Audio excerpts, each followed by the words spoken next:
नमस्कार दोस्तों, गोल स्टडी अजमेर के YouTube चैनल पर एक बार फिर से आपका स्वागत है। आशा करता हूं कि आपकी गोल स्टडी पर जो क्लासेज चल रही हैं आप उनका लुत्फ़ उठा रहे होंगे। आज एक नए सब्जेक्ट के साथ, नए टॉपिक के साथ एक बार फिर से मैं हाजिर हुआ हूं और विज्ञान, जनरल साइंस, जिसमें भी बायोलॉजी काफ़ी लोगों के लिए कठिन पड़ती है। सबसे ज़्यादा सवाल आते हैं, एक महत्वपूर्ण सेगमेंट है। तो सीधी सी बात है कि बायोलॉजी के बारे में इस वीडियो में हम चर्चा करेंगे और बायोलॉजी का परिचय नहीं दे करके मैं डायरेक्ट बायोलॉजी का एक महत्वपूर्ण टॉपिक है, मानव शरीर से जुड़े हुए जितने भी टॉपिक होते हैं बायोलॉजी के, वो जरूर पेपर में उनसे सवाल पूछा जाता है। तो ऐसी स्थिति में, जैसा कि आपको थंबनेल में भी दिख रहा होगा और बोर्ड पे भी मेरे पीछे दिख रहा होगा, रक्त परिसंचरण तंत्र, ब्लड सर्कुलेटरी सिस्टम के बारे में हम अध्ययन करने जा रहे हैं। तो देखिए दोस्तों, सबसे पहले रक्त परिसंचरण तंत्र, ये हमारी हेडिंग है।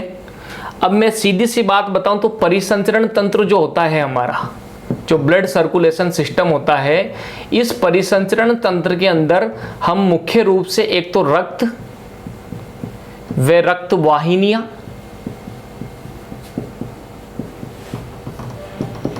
ब्लड ग्रुप और मानव हृदय, इन टॉपिकों का क्या करते हैं, अध्ययन करते हैं। और देख लेना आप किसी भी विषय, किसी भी सब्जेक्ट पेपर को उठा करके, किसी भी भर्ती के पेपर को, उसमें आपको बायोलॉजी के मानव रक्त से जुड़ा हुआ और परिसंचरण तंत्र के किसी न किसी टॉपिक से जुड़ा हुआ सवाल जरूर पेपर में पूछा जाता है। सीधी सीधी बात करें तो जो रक्त परिसंचरण तंत्र होता है उसके मुख्यतः दो भाग मान सकते हैं हम। एक तो मानव के ब्लड के बारे में अध्ययन किया जाता है और एक मानव के हार्ट या हृदय के बारे में अध्ययन किया जाता है। अब हार्ट या हृदय के बारे में अध्ययन तो हम बाद में करेंगे, लेकिन परिसंचरण तंत्र के बारे में हम क्या कर रहे हैं, शुरुआत कर रहे हैं। तो इस परिसंचरण तंत्र में मैं सबसे पहले आपको पढ़ाऊंगा मानव का जो ब्लड है या मानव का जो रक्त है, इसमें हम रक्त का संगठन, रक्त की संरचना, रक्त से जुड़े हुए सभी महत्वपूर्ण बिंदुओं को कवर करते हुए ब्लड ग्रुप के बारे में भी अध्ययन करेंगे और ब्लड से जुड़ी हुई जितनी भी बीमारियां होती है उनका भी हम क्या करेंगे, अध्ययन करेंगे। इजी वे में बायोलॉजी आपको समझ में आ सके ऐसा मैं प्रयास करूंगा। और आइए अब हम टॉपिक को क्या करते हैं, स्टार्ट करते हैं। तो देखो, सबसे पहली बात तो यही आती है कि परिसंचरण तंत्र जो है हमारा, उसकी खोज किसने की। तो परिसंचरण तंत्र की खोज, दोस्तों इस वीडियो के अंदर मैं आपको ब्लड से जुड़ा हुआ परिचय दूंगा, लेकिन ध्यान रखिएगा इसमें जो मैं 15-20 आपको महत्वपूर्ण बिंदु बताने वाला हूं, उनमें से एक ना एक बिंदु जरूर किसी न किसी भर्ती के पेपर में जरूर देखने को मिलता है। तो ध्यान से देखिएगा, परिसंचरण तंत्र की खोज, यह सवाल कई बार पेपर के अंदर आया हुआ है और बहुत आसान सा जवाब होता है इसका। एक वैज्ञानिक थे जिनका नाम था विलियम हार्वे। इन्होंने परिसंचरण तंत्र की क्या की थी, खोज की थी। यानी जो हमारे शरीर का परिसंचरण तंत्र है, जिसमें आप रक्त और हृदय के बारे में जानेंगे, उसकी खोज करने वाले व्यक्ति कौन थे, परिसंचरण तंत्र की विलियम हार्वे। यानी इन्होंने परिसंचरण तंत्र के बारे में हमको जानकारी क्या की थी, प्रदान की थी। इसके बाद आगे मैं बात करूं तो सीधी सीधी बात है, परिसंचरण तंत्र में रक्त और हृदय आएगा। अब मैं आपको क्या पढ़ाने वाला हूं, मानव रक्त। तो सुनो, रक्त के बारे में अब हम पढ़ने जा रहे हैं। तो मैं हेडिंग बल्कि डाल सकता हूं, मानव रक्त। किसके बारे में पढ़ेंगे अब हम, मानव रक्त के बारे में, ठीक है। तो अब देखना, पहला सवाल यह आता है कि रक्त का अध्ययन क्या कहलाता है। कई भर्तियों में पूछा जाता है कि जो ब्लड होता है इसका अध्ययन क्या कहलाता है। देखो एक चीज हमेशा ध्यान रखना, बायोलॉजी में एक शब्द आता है लोगोस, LOGOS। इस लोगोस का मतलब ही क्या होता है, अध्ययन होता है। और आपने एक और चीज देखी होगी कि किसी भी साइंस की ब्रांच के पीछे लॉजी लिखा हो, क्या लिखा हो, लॉजी। इसका मतलब ये होता है कि उसमें हम किसी न किसी चीज के बारे में अध्ययन करते हैं। जैसे आप खुद देख लो, बायोलॉजी का नाम ही क्या है, बायोलॉजी। यानी बायो शब्द हमेशा जैविक चीजों के लिए आता है, प्राणी के लिए आता है। तो लॉजी का मतलब तो अध्ययन हो जाएगा और बायो का मतलब हो जाएगा जीव जंतु व प्राणी जगत। तो सीधी सी बात है कि बायोलॉजी के अंदर हम जीव जंतु या प्राणी जगत के बारे में क्या करते हैं, अध्ययन। तो जहां भी लॉजी आता है इसका मतलब आप ये समझो कि ये विज्ञान की वो शाखा है जिसमें हम किसी न किसी चीज का अध्ययन करते हैं। अब इस लॉजी के आगे जो शब्द जुड़ा होता है वो बताता है कि हम किसका अध्ययन करने वाले हैं। तो सुनो, रक्त का जो अध्ययन होता है, जो ब्लड होता है, उसका अध्ययन क्या कहलाता है, हीमेटोलॉजी। इंपॉर्टेंट सवाल है, पूछा हुआ है कि ब्लड का अध्ययन क्या कहलाता है? हिमेटोलॉजी। कौन सा लॉजी? हिमेटोलॉजी। पीछे लॉजी आ रहा है, आगे क्या आ रहा है? हिमेटो। इसको कैसे याद रखें? सब भूल जाते हैं। देखो साइंस में एक सबसे बड़ी समस्या ये भी है कि इंग्लिश की और टेक्निकल टर्म जो आती है वो हमें याद नहीं रहती है, लेकिन अगर इन टेक्निकल टर्मों को आप किसी न किसी चीज़ के साथ लिंक करके याद करने का प्रयास करेंगे तो कभी भूलेंगे भी नहीं। जैसे रक्त का अध्ययन क्या कहलाता है? हिमेटोलॉजी। अब देखो हिमेटो से मिलता जुलता शब्द होता है टमेटो। सुना हुआ होगा आपने टमेटो। टमेटो मतलब क्या होता है? टमाटर। टमेटो का रंग कैसा होता है? लाल। और ब्लड का रंग भी कैसा होता है? लाल। तो दिमाग में बस इतना से याद रख लो, खून का रंग टमेटो की तरह क्या होता है? लाल। तो टमेटोलॉजी या हिमेटोलॉजी। टमेटो से मिलता जुलता नाम क्या होता है? हिमेटो। टमेटो मतलब टमाटर। टमाटर का रंग खून की तरह क्या होता है? लाल होता है। तो टमेटो से हिमेटो को लिंक कर लो। टमेटो से किसको लिंक कर लो? हिमेटो को। मतलब खून आते ही आपके दिमाग में टमाटर का रंग आना चाहिए और फिर टमेटोलॉजी की जगह आपको क्या याद रखना है? हिमेटोलॉजी। तो रक्त का अध्ययन क्या कहलाता है? हिमेटोलॉजी कहलाता है। इतनी बात हो जाएगी, ठीक है। इसके बाद एक और चीज मेरी सुनो, मानव रक्त की परिभाषा पहली ही लाइन है, चाहे आपके पास कोई सी भी किताब हो जिसमें मानव रक्त टॉपिक दिया हुआ हो, आप उसमें एक लाइन पढ़ेंगे कि रक्त एक अर्धठोस, रक्त एक अर्धठोस तरल संयोजी उत्तक है। अच्छा सवाल है दोस्तों, गौर करना इस बात पर। यहां से सवाल पक्का उठ के आता है, इस लाइन को बिल्कुल रट लेना। विश्वास नहीं हो तो पुरानी भर्तियों के पेपरों को देख लेना, आपको पता लग जाएगा कि इस लाइन में से कितनी बार सवाल पूछा हुआ है कि रक्त एक अर्धठोस तरल संयोजी उत्तक है। दोस्तों केवल रटने से काम नहीं चलेगा, मैं इस लाइन को आपको इजी वे में भी बताता हूं कि देखो क्या बात आ रही है, अर्धठोस तरल संयोजी उत्तक। अब ये अर्धठोस का क्या मामला है? मैं आपसे पूछूं कि जो मानव का ब्लड है वो कौन सी अवस्था में है? पदार्थ की मुख्यतः 3 अवस्था मानी जाती है, ठोस, द्रव और गैस। और देखा जाए तो वैसे वैज्ञानिकों ने पदार्थ की 5 अवस्थाएं बताई है, एक ठोस, एक द्रव, एक गैस, एक प्लाज्मा और एक बोस-आइंस्टीन कंडेंसेट। लेकिन हमें मुख्य रूप से जो बचपन से पढ़ते आ रहे हैं वो हम ये जानते हैं कि ठोस, द्रव और गैस जो है पदार्थ की मुख्यतः 3 अवस्थाएं होती है, ठीक। तो अब आपसे कोई पूछ ले कि जो रक्त है क्या वो ठोस है, क्या वो द्रव है, क्या वो गैस है? तो ना तो रक्त जो है गैस है, ना ये द्रव है, ना ये ठोस है। ये क्या है? अर्धठोस। हमेशा ध्यान रखना, एक सवाल ये पूछा हुआ है एसएससी के अंदर, रक्त है अर्धठोस है, अर्ध तरल है कि तरल है कि द्रव है कि गैस है? तो रक्त जो है एक अर्धठोस होता है, अर्धठोस तरल संयोजी उत्तक होता है। अर्धठोस क्यों कह रहा हूं? आगे जब हम बढ़ेंगे तो मैं बताऊंगा कि जो मानव का ब्लड होता है उसको मुख्यतः हम 2 भागों में बांटते हैं। कितने भागों में बांटते हैं? 2 भागों में। पहला भाग तो होता है प्लाज्मा, जो कि रक्त का 55% होता है, आगे करेंगे चर्चा हम, ठीक है। और दूसरा भाग जो होता है रक्त कणिकाएं होती है, जो 45% होती है, जिसमें आरबीसी आती है, डब्ल्यूबीसी आती है और प्लेटलेट आती है। तो एक चीज सुनना, प्लाज्मा तो होता है तरल अवस्था में, कणिकाएं होती है ठोस अवस्था में। तो बताओ रक्त तरल भी हुआ और रक्त क्या हुआ? ठोस भी हुआ। इसीलिए रक्त को एक नाम दे दिया अर्धठोस, यानी पूरा ठोस नहीं है, ये तरल भी है और ठोस भी है, इसलिए रक्त को क्या बोलते हैं हम? अर्धठोस। तो ध्यान रखना, रक्त अर्धठोस होता है। कैसा होता है? अर्धठोस। आगे तरल भी आ गया, आधा ठोस है, तरल भी है और संयोजी। इसमें कई सारे, देखो एक चीज आपने पढ़ी होगी छोटी क्लासों के अंदर, जब हम कोशिका पढ़ते हैं, कोशिकाएं मिलके उत्तक का निर्माण करती है, उत्तक मिलके अंग का निर्माण करते हैं, अंग मिलके तंत्र का निर्माण करते हैं और तंत्रों के मिलने से किसका निर्माण होता है? शरीर का निर्माण होता है। तो रक्त कोई कोशिका नहीं है भैया, ध्यान रखना। रक्त एक प्रकार के उत्तकों का एक उत्तक है। क्या है? उत्तक।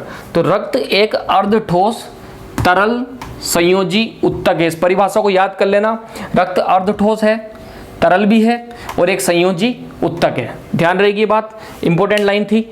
इसके बाद आगे बढ़ो, रक्त एक बफर विलयन है। कौन सा विलयन है? बफर विलयन। अब सवाल आता है ये बफर विलयन क्या होता है? ठीक है सुनना, रक्त एक कैसा विलयन है? बफर विलयन है। बल्कि और अधिक स्पष्ट शब्दों में और उच्च लैंग्वेज में कहूं तो रक्त एक कार्बोनिल बफर विलयन होता है। कार्बोनिल समूह की भी इसमें प्रधानता होती है। लेकिन सीधी सीधी बात है, जनरल कंपटीशन के लिए हमें इतना याद है तो बहुत बड़ी बात है कि रक्त एक क्या होता है, बफर विलयन होता है। अब सवाल यह आता है कि सर बफर विलयन क्या होता है? तो ऐसा विलयन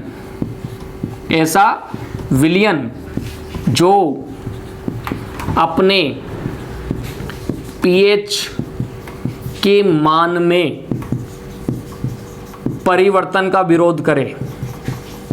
दोस्तों इस वीडियो से एक सवाल पक्का आएगा, इस वीडियो को ढंग से देखिएगा और आगे के वीडियो में और ब्लड के बारे में हम अच्छी तरीके से चर्चा करेंगे। वैसे भी तो रक्त एक कैसा विलयन है? बफर विलयन है। बफर विलयन कौन सा विलयन होता है कि वो विलयन जो खुद का जो पीएच मान होता है उसमें परिवर्तन का हमेशा क्या करेगा, विरोध, यानी अपने पीएच को कभी भी चेंज नहीं होने देता है। आप किसी विलयन के अंदर कोई भी चीज डालो उसके पीएच के मान में कोई भी चेंज नहीं आएगा, क्योंकि वो क्या है, बफर विलयन है। तो रक्त भी एक प्रकार का बफर विलयन है। बफर विलयन वो होता है जो अपने पीएच के मान में परिवर्तन का क्या करता है, विरोध, यानी ढेटा होता है, बिल्कुल नकटा होता है, जिद्दी होता है कि मैं मेरे पीएच को चेंज नहीं होने दूंगा। तो मानव ब्लड कैसा विलयन है, बफर विलयन है। पीएच जानते होंगे, केमिस्ट्री के अंदर अम्ल क्षार टॉपिक पढ़ा होगा, छोटी क्लास में तब से पूछा जा रहा है पीएच क्या होता है, पीएच क्या होता है। इस बार आरएस मेंस 2018 में भी आया था कि वो कभी चर्चा करेंगे केमिस्ट्री की भी। हाइड्रोजन आयन सांद्रता के ऋणात्मक लोगरिथम को हम क्या कहते हैं, पीएच कहते हैं। उसको जब इजी वे में समझते हैं तब आगे की बातें हैं वो, ठीक। बाकी आपको एक चीज तो पता ही होगी, पीएच स्केल होता है, उसमें 14 तक डिजिट होती है। 1 से लेकर 7 तक जिसका पीएच होता है वो पदार्थ होता है अम्लीय, जो 7 पे होता है वो होता है उदासीन, और 7 से लेके जो 14 तक होता है वो पदार्थ होता है क्षारीय, ठीक है ना। 8, 9, 10, 11, 12, 13, 14 की ओर जाने पर क्षारीयता बढ़ेगी। 7, 6, 5, 4, 3, 2, 1 की तरफ जाने पर अम्लीयता बढ़ेगी। लेकिन जो हमारा खून है वो ना तो अम्ल है ना पूरा क्षार है। तो हमारा खून है क्या, तो सुनो, ब्लड का पीएच, मानव रक्त का पीएच कितना होता है, सवाल इंपॉर्टेंट है। मानव रक्त का पीएच कितना होता है सर, 7.4 होता है। कितना होता है, 7.4। क्योंकि जब भी आप पीएच स्केल को देखोगे तो 7 से कम जिसका भी पीएच मान होगा वो होगा अम्लीय, और 7 से ज्यादा जिसका भी पीएच मान होगा वो क्या होगा, क्षारीय। तो भैया रक्त का तो पीएच मान कितना होता है, 7.4। तो अब मैं ना तो इसको पूरा क्षारीय बोलूंगा ना इसको पूरा क्या बोलूंगा, अम्लीय। मैं रक्त को बोलूंगा हल्का क्षारीय। कैसा क्षारीय, हल्का क्षारीय। ज़्यादा अधिक क्षारीय नहीं होता है रक्त, 7 से थोड़ा सा ऊपर ही होता है रक्त का मान, और 7 पर जो पीएच स्केल होता है वो चीज़ क्या होती है, उदासीन। तो मानव रक्त का पीएच होता है 7.4 या हल्का क्षारीय। और अगर आप इसको चख के देखोगे तो स्वाद में कैसा लगेगा, नमकीन। कैसा लगेगा, नमकीन लगेगा। तो दोस्तों सुनना बहुत आसान सी बात है, परिसंचरण तंत्र पढ़ रहे हैं, बहुत बहुत इजी है। हार्वे ने क्या की थी, खोज की थी। परिसंचरण तंत्र के 2 हिस्से, एक तो मानव रक्त पढ़ेंगे और क्या पढ़ेंगे, हृदय पढ़ेंगे। और रक्त जो है उसका हमने अध्ययन क्या कर दिया है, स्टार्ट कर दिया। बहुत आसान सी बात है। टमेटो कैसा होता है, लाल होता है। रक्त भी कैसा होता है, लाल होता है। टमेटो से एक शब्द जुड़ गया है हिमेटो, तो रक्त का अध्ययन क्या कहलाएगा, हिमेटोलॉजी कहलाएगा। रक्त कैसा होता है, ठोस की द्रव, नहीं भाई अर्ध ठोस होता है। तो ये एक अर्ध ठोस तरल संयोजी क्या है, उत्तक है। कोशिका मत करना, उत्तक है, कोशिकाओं का समूह होता है उत्तक। रक्त एक क्या है, बफर विलयन है। बफर विलयन क्या होता है कि बफर विलयन वो होता है जो अपने पीएच के मान में परिवर्तन का क्या करेगा, विरोध करेगा। अब रक्त का पीएच कितना होता है, 7.4। 7.4 मतलब हल्का सा क्या है, क्षारीय, और स्वाद में थोड़ा क्या होता है, तीखा होता है, नमकीन स्वाद होता है। तो रक्त से जुड़ी हुई जानकारी का पहले स्क्रीनशॉट लो, फिर आगे बढ़ते हैं। ले लिया होगा स्क्रीनशॉट, ठीक है।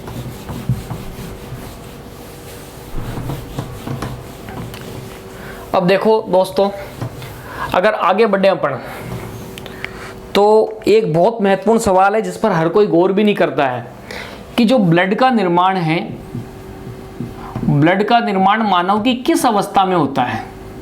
अब कोई बोलेगा कि सर जैसे ही बच्चा पैदा होता है, जो बच्चा जन्म लेता है उसी समय ब्लड का निर्माण होता है। नहीं, जब बच्चा भ्रूण था, जब वो माँ के गर्भ में था, तब उसका जो भ्रूण बना था उसी टाइम पर जो है ब्लड का क्या हो गया था, निर्माण हो गया था।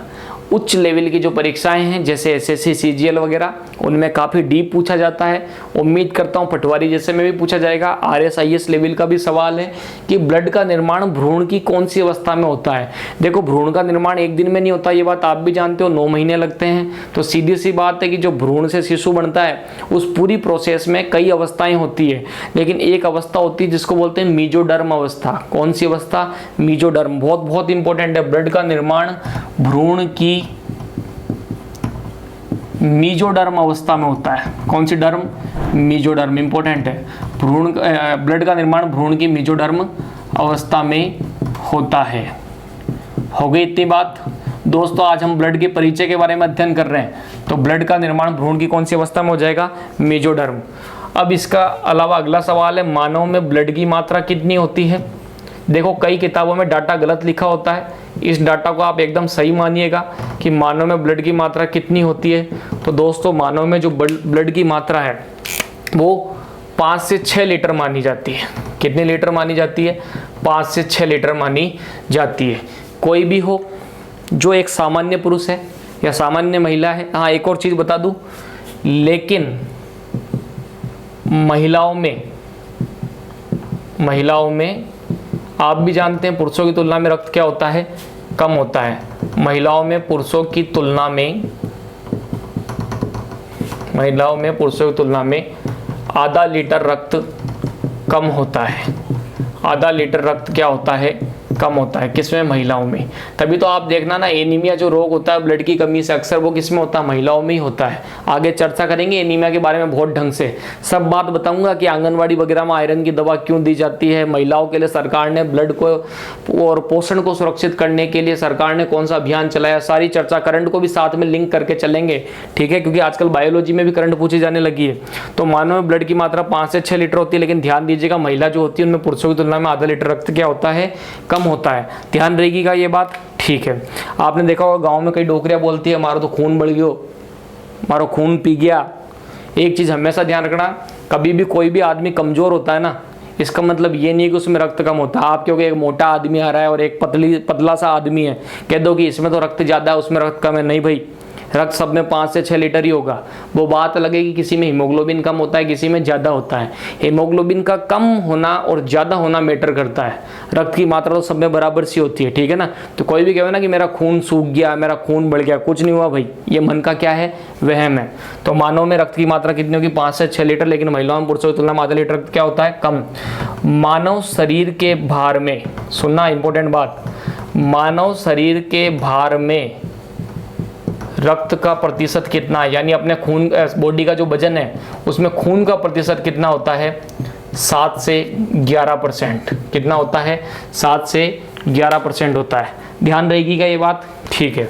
एक और चीज बता दूं, सुनो, आपने एक चीज कभी गौर करी होगी और ये बात बचपन से पढ़ते भी आ रहे हैं, जब भी ये मानो कोई छोरा है, कालू है, कौन है? कालू, ठीक, कालू का हाथ है ये, और कालू के हाथ पे क्या लग गई?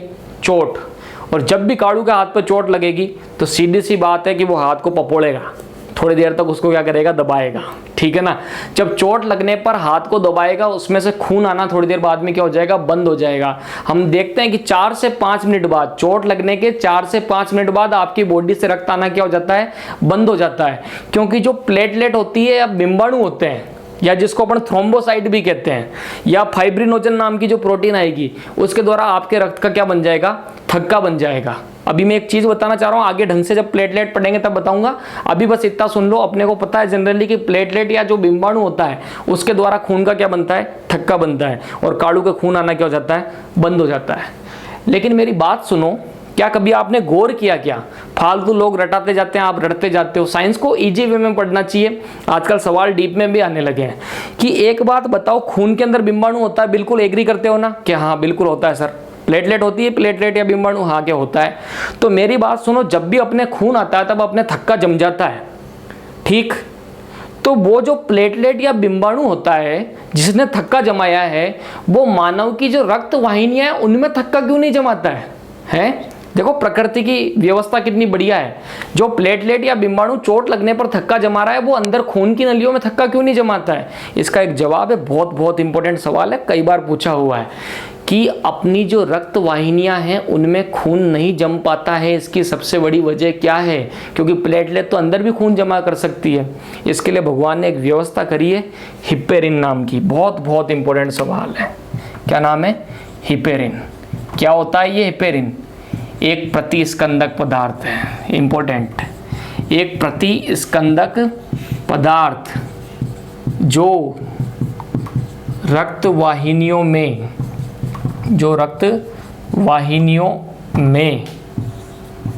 रक्त को जमने से रोकता है। क्या करता है? रोकता है। सुनिएगा ढंग से एक मिनट, है ना, कि जो अपनी रक्त वाहिनियां हैं उनमें खून को जमने से कौन रोक रहा है? हिपेरिन। एक बात सुनो, अगर प्लेटलेट ने अंदर भी खून जमा दिया ना आपका, तो हाथों हाथ अपनी क्या हो जाएगी? मृत्यु। क्योंकि ब्लड का सर्कुलेशन बंद हुआ, हार्ट को रक्त मिलना बंद हुआ, हृदय फेल हो जाएगा, बॉडी का सिस्टम फेल हो जाएगा और आपकी क्या हो जाएगी? मृत्यु। इसलिए ईश्वर का हम कितना एहसान माने कि ईश्वर ने एक हिपेरिन नाम का हमको प्रतिस्कंदक पदार्थ दिया, जो हमारी ब्लड की जो वाहिनियां हैं उन वाहिनियों के अंदर रक्त को जमने से क्या करता है? रोकता है। एक और चीज सुनना, मैं बार बार कहता हूं कि ना तो हमको हिंदी ढंग से आती है, ना मारवाड़ी ढंग से आती है, ना हमको इंग्लिश ढंग से आती है। पेपर में आएगा हिपेरिन क्या है? प्रतिस्कंदक पदार्थ। अब इसका मतलब भी तो जान लो। देखो एक चीज हमेशा ध्यान रखना, स्कंदन का मतलब क्या होता है? स्कंदन का मतलब होता है जमना। क्या होता है? जमना। और प्रति शब्द हमेशा किसके लिए आता है हिंदी में? एंटी के लिए। प्रति शब्द किसके लिए आता है? एंटी के लिए आता है। ठीक है ना, मतलब उल्टा। तो जमने का उल्टा क्या होता है? नहीं जमना। तो प्रतिस्कंदन का मतलब क्या होगा? नहीं जमना। तो सीधी सी बात है, नहीं जमना। खून नहीं जमता है वाहिनियों में, किसके कारण? हिपेरिन के कारण। तो हिपेरिन एक क्या होता है? प्रतिस्कंदक पदार्थ होता है जो रक्त वाहिनियों में रक्त को जमने से क्या करता है? रोकता है। बिल्कुल रट लेना। इंग्लिश में तो शब्द और भी खतरनाक है, को एग्लूटिनेशन। ठीक है ना, इसका भी स्क्रीनशॉट लो, फिर आगे बढ़ते हैं। ले लिया होगा स्क्रीनशॉट, बढ़ जाएं आगे। दोस्तों इन फैक्टों को बिल्कुल रट लेना, मजा आ जाएगा आपको परीक्षाओं के अंदर। ठीक है ना, आगे भी हम चर्चा करते रहेंगे। ठीक, अब देखो सबसे बड़ी बात, अब थोड़ी सी ब्लड बैंक की भी चर्चा कर लो। ब्लड बैंक में जो रक्त जमा होता है, ध्यान देना आपको, हम ब्लड डोनेट करते हैं रक्तदान शिविर वगैरह में, तो एक यूनिट जो रक्त होता है, सवाल आता है आजकल एक यूनिट ब्लड में कितने ml रक्त होता है। ठीक है, तो ब्लड बैंक में एक यूनिट रक्त बराबर, एक यूनिट रक्त बराबर क्या होगा? 350 ml। मतलब आप जो एक यूनिट ब्लड की बात करते हैं तो सीधी सी बात है, एक यूनिट ब्लड में कितने ml रक्त होता है? 350 ml क्या होता है? रक्त होता है। ये बात मैंने बोली है इंडिया के संदर्भ में, यानी इंडिया के अंदर एक यूनिट जो ब्लड होता है उसमें कितने ml होते हैं? 350 ml। लेकिन सुनो, जो यूएसए है ना, अमेरिका, वहाँ पर एक यूनिट रक्त के अंदर वो 420 ml लेते हैं। वजह ये कि हमारी जो है थोड़ी रक्त की इम्यूनिटी भी अच्छी होती है, थोड़ा जो रक्त की क्वालिटी होती है वो भी थोड़ी बेटर मानी जाती है विदेशियों की तुलना में।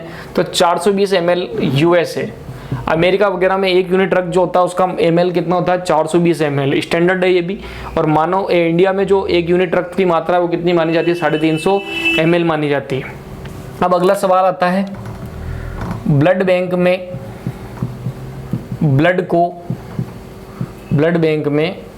ब्लड को कितने डिग्री पे स्टोर करते हैं? देखो ब्लड भी खराब हो जाता है, तो ब्लड बैंक में ब्लड को 4.4 डिग्री सेंटीग्रेड या 40 डिग्री फ़ारेनहाइट पर स्टोर करते हैं। आगे बात समझ में? ब्लड बैंक में ब्लड को 4.4 डिग्री सेंटीग्रेड या 40 डिग्री फ़ारेनहाइट पे क्या करेंगे? स्टोर। अब मेरी बात सुनो, ब्लड बैंक में पड़े पड़े भी खून के जमने का क्या होता है? खतरा होता है, क्योंकि खून के अंदर आपको भी पता ना हिपेरिन पाया जाता है। हालांकि हिपेरिन तो प्रतिस्कंदक है, लेकिन कुछ ऐसी चीजें होती है जैसे प्लेटलेट वगैरह, वो भी खून को जमा देती है। तो ब्लड बैंक में पड़े पड़े खून क्या हो सकता है? जम सकता है। तो खून को जमने से रोकने के लिए इंपॉर्टेंट है, बहुत बहुत देखना, ब्लड बैंक में खून को जमने से रोकने हेतु